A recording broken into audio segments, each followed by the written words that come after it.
आपले बुद्धवंदना संपलेले आहे। बुद्धवंदनानंतर धम्मदेशना ही आवश्यक आणि अत्यावश्यक आहे। त्याशिवाय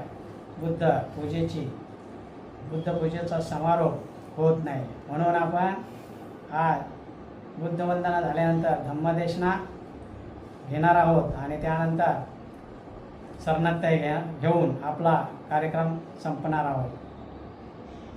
आज बोधिसत्व भारतरत्न डॉक्टर बाबासाहेब आंबेडकर यांचा 69वा महापरिनिर्वाण दिन आहे। या दिनानिमित्त आपण आत्मपरीक्षण म्हणून जे करणार आहोत त्यासाठी आपण आपला जो विषय आहे अति महत्त्वाचा तो निवडलेला आहे। जसं म्हणतात भगवान गौतम बुद्ध जेव्हा निर्वाणप्रत जाताना त्यांना आनंदाने महास्थवीर आनंद याने प्रश्न विचारला, भगवान तुम्ही गेल्यानंतर आम्हाला कोण मार्गदर्शन करेल? तेव्हा भगवंत म्हणतात की माझी तुम्हाला किंवा कोणाची तुम्हाला काही गरज नाही। माझा संघ जो आहे, माझा धम्म जो आहे, जो संघ आहे हाच तुमचा मार्गदाता आहे। माझा धम्म हा मोक्षदाता नसून मार्गदाता आहे आणि म्हणून तुम्ही संघ आणि धम्म याकडे पाहून तुमचं जीवन क्रमण करावे। कोणाकडेही अपेक्षा मार्गदर्शनाची करू नये। म्हणून संघ हाच तुमचा मार्गदाता आहे। तसेच बोधिसत्व भारतरत्न डॉक्टर बाबासाहेब आंबेडकर यांचा आज महापरिनिर्वाण दिन आहे।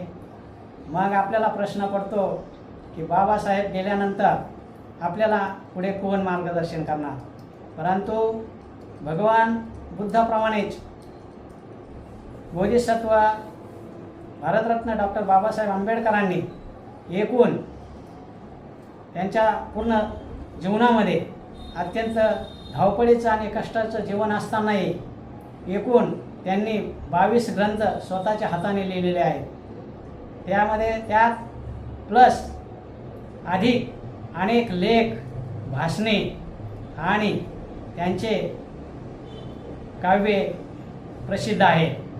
त्यात त्यांनी पूर्ण मानवी जीवनासाठी, माणसासाठी आणि समाजासाठीच त्यात सर्व काही मार्गदर्शन केलेलं आहे। त्या व्यतिरिक्त बाबासाहेबांचे महाराष्ट्र शासन आणि भारत सरकार यांनी आत्तापर्यंत 24 खंड प्रकाशित केलेले आहेत।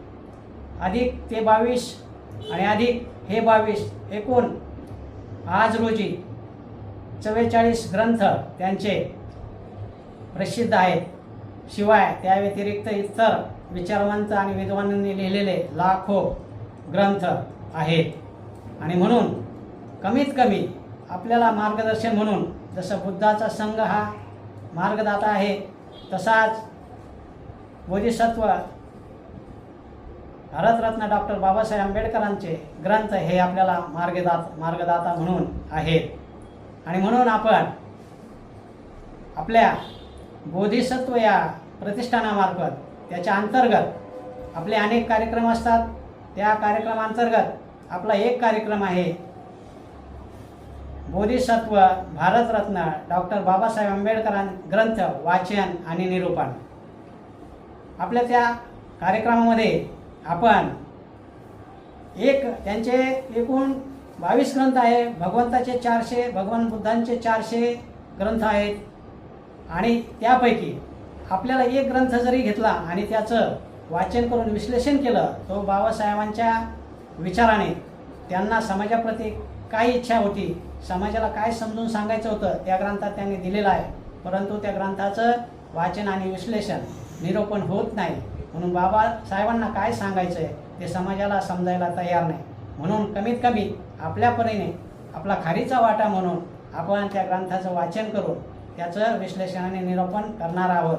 त्यात आपल्या बोधिसत्व या चॅनलचा एक भाग मोठा राहील। म्हणून आपण सर्वांनी त्या ग्रंथाचं जर वाचन सुरू केलं आणि पूर्ण बाबासाहेबाला अपेक्षित असलेला विचार जर समाजाला द्यायचा ठरला तर एक ग्रंथ आपल्याला 1 ते 2 वर्षापर्यंत वाचनासाठी जाऊ शकतो। जर बाबासाहेबांचे एकूण आणि भगवंताचे 400, बाबासाहेबांचे 50 ग्रंथ धरले आणि भगवंताचे 400 ग्रंथ धरले, 500 जर ग्रंथ जरी धरले आपण, तर आपल्याला आयुष्यभर ते ग्रंथ पुरून उरतील एवढे आहेत. आणि त्यात भगवंतांनी आणि बोधिसत्व भारतरत्न डॉक्टर बाबासाहेब आंबेडकरांनी सर्व माणसाच्या जीवनाचंच तत्त्वज्ञान सांगितलेलं आहे. मानवी जीवनाच्या बद्दलच उपदेश केलेला आहे. माणसाचा जो परिवार आहे, माणसाचं जो कुटुंब आहे, माणसाचं जे अर्थर्जन आहे, माणसाचं जे शिक्षण आहे, या गोष्टीबद्दलच त्यांनी त्यात सगळं काही सांगितलं आहे.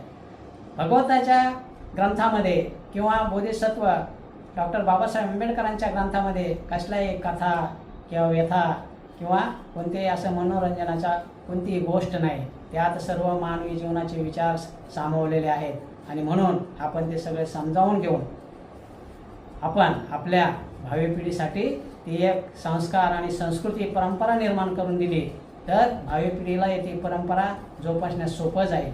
आपण जर ती परंपराच निर्माण केली नाही तर आपल्याला जसं यापूर्वी संविधानही नव्हतं, धर्मही नव्हता, आपल्याला धर्मही नव्हता, संविधानही नव्हतं, त्यामुळं आपला माणूस अपूर्णपणे भरकटलेला होता.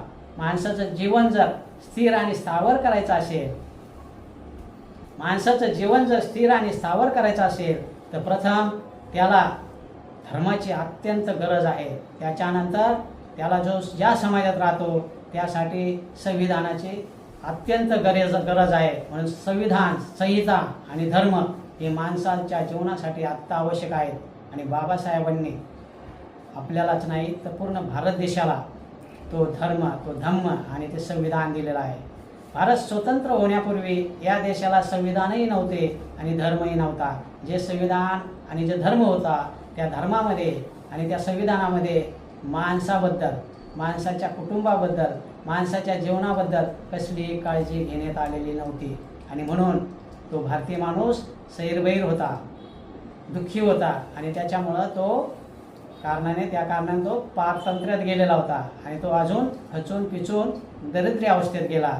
आणि ही जी अवस्था आहे, बाबासाहेबांनी त्याचा पूर्ण अभ्यास करून या देशाला धर्म दिला, धम्म दिला आणि संविधानही दिलं की ज्या संविधानाने, ज्या धम्माने, ज्या धर्माने या माणसाचं जीवन, या भारतीय समाजाचं जीवन सुखी, समृद्ध आणि शांतीचं होईल आणि तो आपलं जीवन एक विज्ञानवादी, अंधश्रद्धेपासून दूर असं बनेल.